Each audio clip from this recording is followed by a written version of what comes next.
ইসরাইলের সকল নবী দুই একজন বাদে সকল নবী এই জেরুজালেম এই মসজিদে আকসায় প্রেরিত হয়েছে।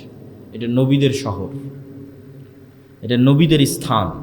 তার মধ্যে দুই একটা নবীর নাম আপনারা খুব ভালোভাবে জানেন, যেমন দাউদ এবং সুলাইমান।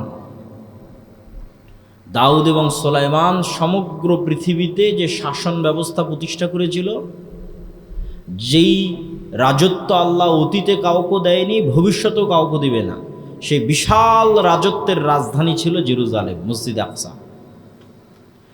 এই মসজিদে আকসা সেই মসজিদে আকসা যে মসজিদে আকসার কথা আল্লাহ কোরআনে বলছেন এভাবে, ওয়াইদ ক্বালাত ইমরাতু ইমরান রব্বি ইন্নী নাযারতু লাকা মা ফি বাতনি মুহাররারা। যখন ইমরানের স্ত্রী বলল, আল্লাহ আমার পেটে যে সন্তান আছে তোমার রাস্তায় ওয়াকফ করে দিলাম, তোমার রাস্তায় মানে মসজিদে আকসার জন্য ওয়াকফ করে দিলাম। ফালাম্মা ওয়াদাআতহা ক্বালাত রব্বি ইন্নী ওয়াদাতুহা উনসা। যখন সন্তান প্রসব হলো বলছে, আল্লাহ আমি তো মেয়ে সন্তান প্রসব করেছি। আল্লাহু আ'লামু বিমা ওয়াজাআত, আর আল্লাহ আগে থেকেই জানেন যে সন্তান মেয়ে। ওয়ালাইসা যাকারু কাল উনসা, সকল পুরুষ মেয়ের মতো নয়, সকল মেয়ে পুরুষের মতো নয়।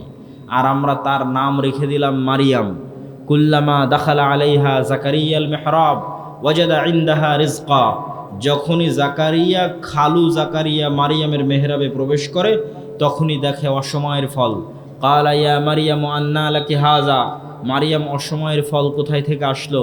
ক্বালাত হিয়া মিন ইনদিল্লাহ। মারিয়াম বলল, আল্লাহর পক্ষ থেকে অসময়ের ফল আসে। ইন্নাল্লাহা ইয়ারযুকু মান ইয়াশা বিগাইরি হিসাব। আল্লাহ যাকে ইচ্ছে তাকে বেহিসাব রিজিক দান করতে পারেন। হুনালিকা দাআ জাকারিয়া রাব্বাহ।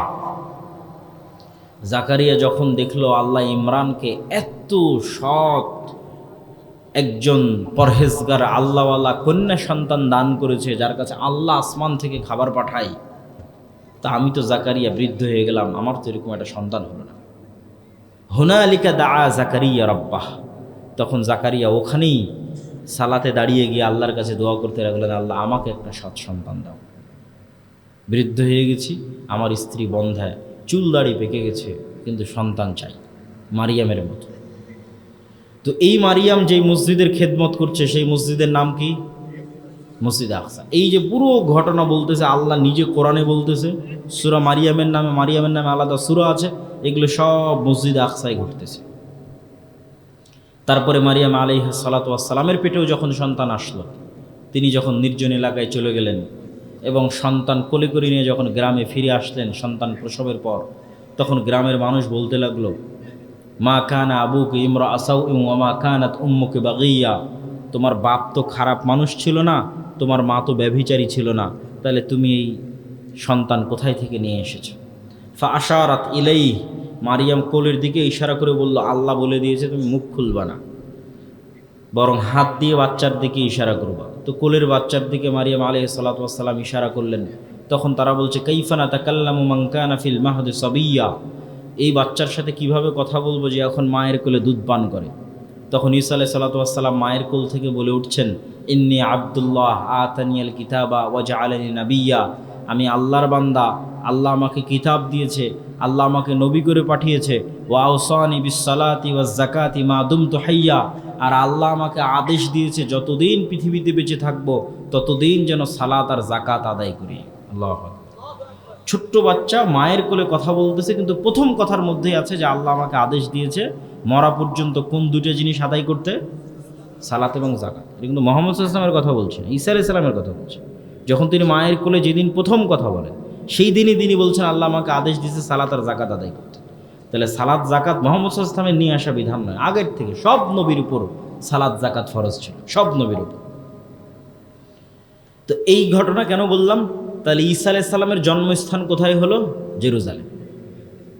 আজকের ফিলিস্তিন, আজকের যেই মসজিদ আকসা এবং তার পার্শ্ববর্তী অঞ্চল, সেটা হচ্ছে ঈসা আলাইহিস সালামের জন্মস্থান।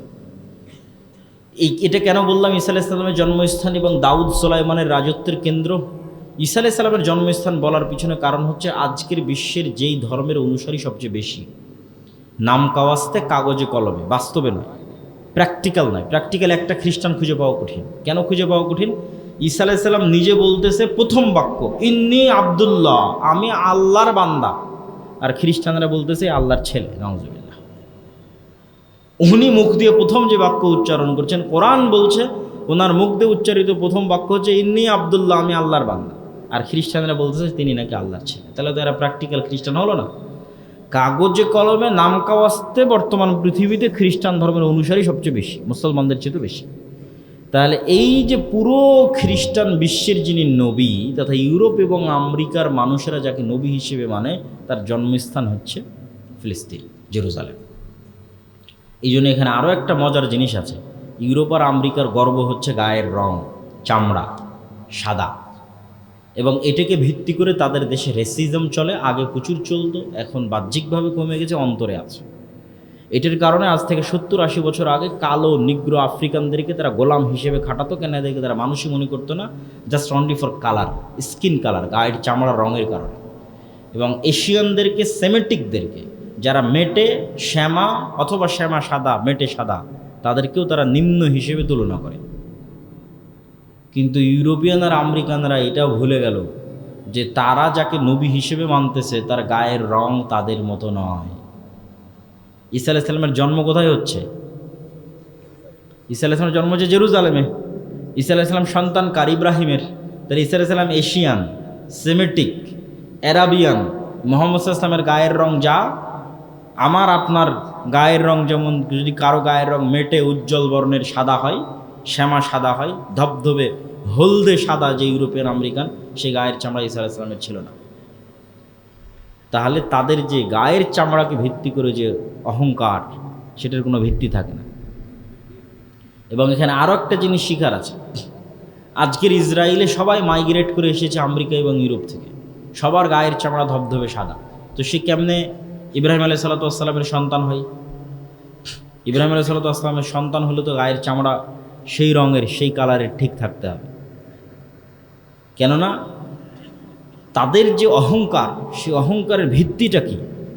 তাদের অহংকারের ভিত্তি আল্লাহ সুবহানাহু ওয়া তাআলা নিজে কোরআনে মাজিদে বলছেন যে আশাদ্দুন নাসে আদাওয়াহ, মুমিন এবং মুসলমানদের সাথে সবচেয়ে বেশি শত্রুতা করবে পৃথিবীতে দুইটা জাতি। একটা হচ্ছে পাশের দেশের ব্রাহ্মণ্যবাদী মুশরিকরা, আর একটা হচ্ছে ইসরায়েলের জায়নিস্ট ইহুদিরা।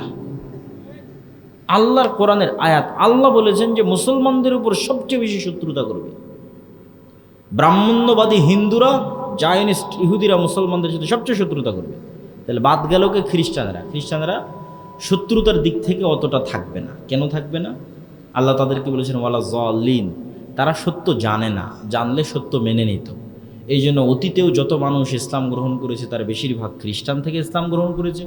কিয়ামত পর্যন্ত যত মানুষ ইসলাম গ্রহণ করবে তার বেশিরভাগ খ্রিস্টান থেকে ইসলাম গ্রহণ করবে।